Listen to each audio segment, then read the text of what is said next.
Hunting games. Let me tell you how they play hunting games. Many children are brought in for this, van loads. In the 70s, they were brought in from children's homes. They were brought in from the satanic families like the one that I grew up in. We would be held captive, I never know how long, days, hours, depending on when we arrived and when the games would begin. We would all be taken out of captivity, stripped naked. The only thing we were allowed to wear was a wristband. That wristband told the elites, the Satanists, whether they could kill us or they have to leave us alive. That was it. Each Satanist, royal family members, lords, elites of this country, some of them like to chase the children that they can kill, some of them like to chase the children that are left alive. Because I was raised in a satanic family, I got the wristband that said they were never allowed to kill me. Yeah, thank God for that.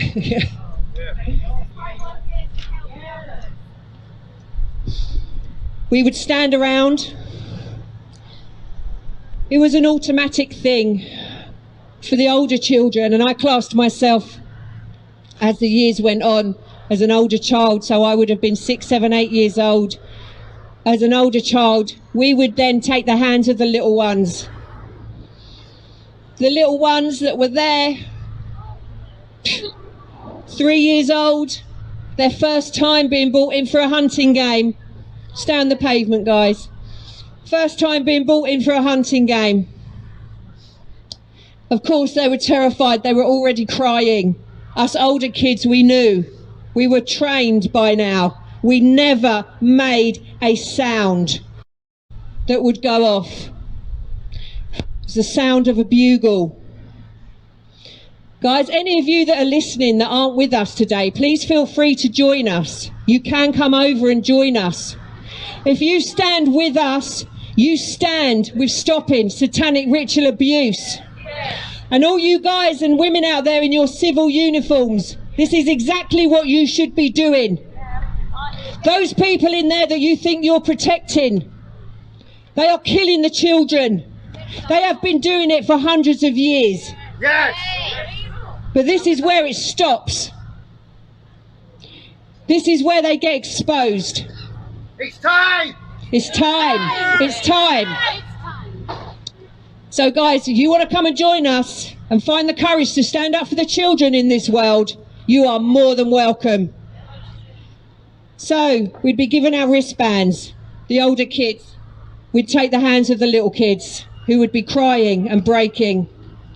And then we would wait. We would wait for the sound of the bugle. I think that's the same sound they sound when they go off on a fox hunt, isn't it? Yeah. It's a hunting game. They don't just hunt foxes, they hunt children. The sound of the bugle meant we could run. Us older kids, we knew that it was futile. We knew there was no point.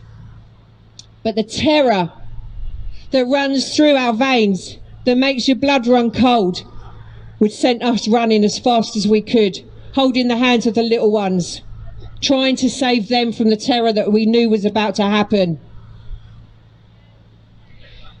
The women would watch on. Seems it was a man's sport in there.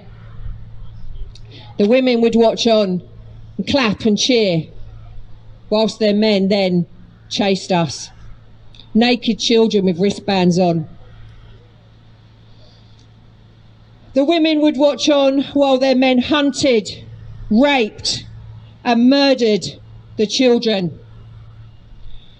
What I remember very clearly is the children with the wristbands, like myself, that were left alive. We were very, very few in comparison. We were probably 1 in 10.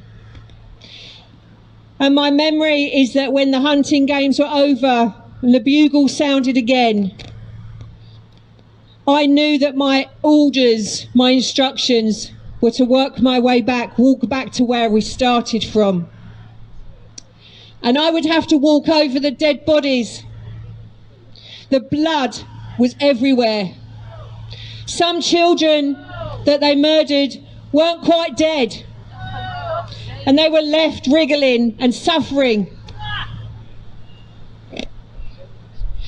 They're the reason I'm back here. They're the ones that haven't got their voices. They're the ones that were silenced forever. And I just want to remind you about what I said at the beginning. If you think this is hard to hear, I want you to imagine what it's like for these children to live through. And if at the end of this, all you civil servants in your uniforms want to continue protecting them, then I hope it fucking haunts you in your nightmares. He thinks he's fucking funny there. Yeah, Mr. Bloody Smart over there. Shame on Have you got children? Shame on you. Okay, guys. Disgrace! Okay, guys. Disgrace! Let's carry on. What I will tell you is this.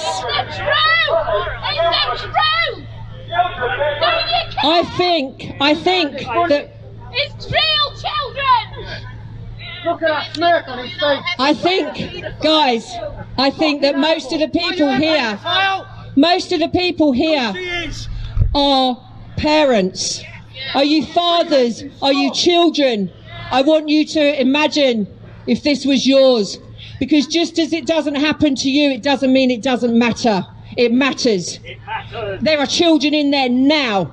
Every child matters. Every child matters. Child matters. And the world needs to know the truth. Yes! And it doesn't know the truth. And if you are if you are complying and you are complicit to keeping these secrets, then shame on you. Shame on you! Shame on you! The truth's coming out, and it ain't really on front.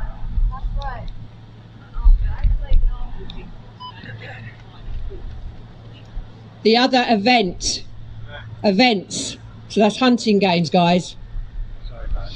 And like I say, my worst memories are when it was over, because I can't feel the physical pain anymore about what happened to me when they captured me.